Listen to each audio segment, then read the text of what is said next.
It's the source of legends and wild desires. Its allure has both created civilizations and destroyed them. It's this magical stuff, gold, and it's the subject of a stunning new exhibition here at the British Museum. Beyond El Dorado, power and gold. Now, this is a really thrilling show because it brings together over 200 objects from the Museo del Oro in Bogota, together with over 100 from the British Museum's own collection. The works date from before the Spanish invaded the continent. They were made around 1600 BC to 1600 AD. They range from very naturalistic pieces to highly complex abstract depictions of their world.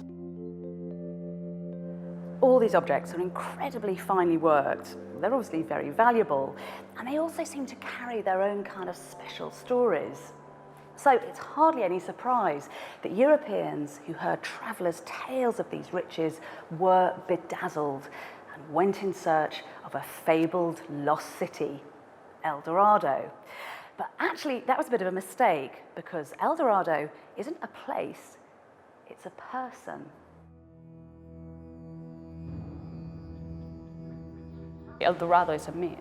It's something that was constructed by Europeans, by explorers that arrived into what is now modern-day Colombia, and they were fascinated by the amount of gold. One of the versions of the myth, it depicts a real ritual.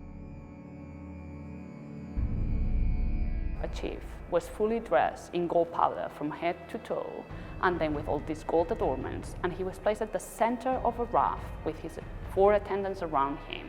And then all the crowds were cheering and singing, and the raft was taken into the center of the lake.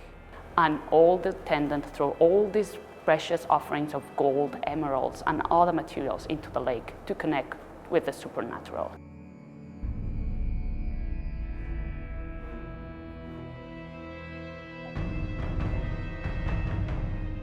The value of gold was very different in pre-Hispanic America. It was not valued as a currency, but its value was more symbolic. It was associated with the supernatural, with the gods. It had a special power. Golden helmets like these would be worn by the leaders of society, and this one's really interesting because it's decorated with a beautiful detail of a naked woman. Gold is obviously a very soft metal, so actually it wouldn't have provided any practical protection.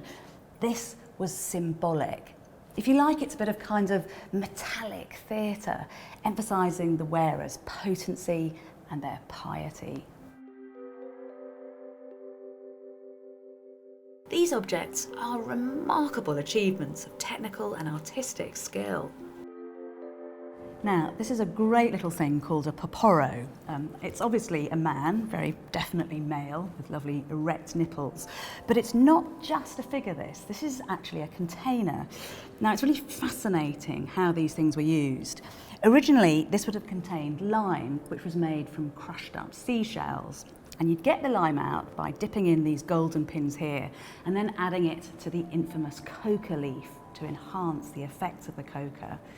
This kind of thing would just be used by the elite, but we know that ordinary men and women also chewed coca leaves to stave off hunger and the cold. Coca use was really widespread, and that could possibly be why we get these fantastical creatures and designs created.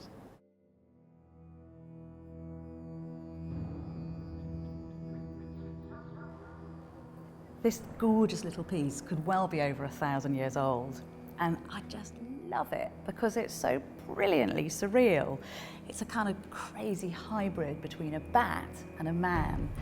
And wouldn't you just love to see inside the head of the man, or indeed the woman, who dreamt that up?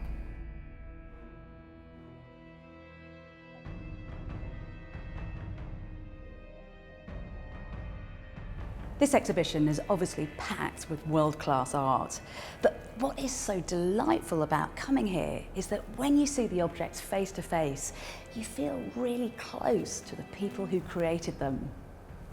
El Dorado is not a fantasy, it's fabulous fact. Centuries worth of explorers sought out these marvels, And now you can too. Beyond El Dorado is on at the British Museum until March the 23rd, 2014. Do see it if you can.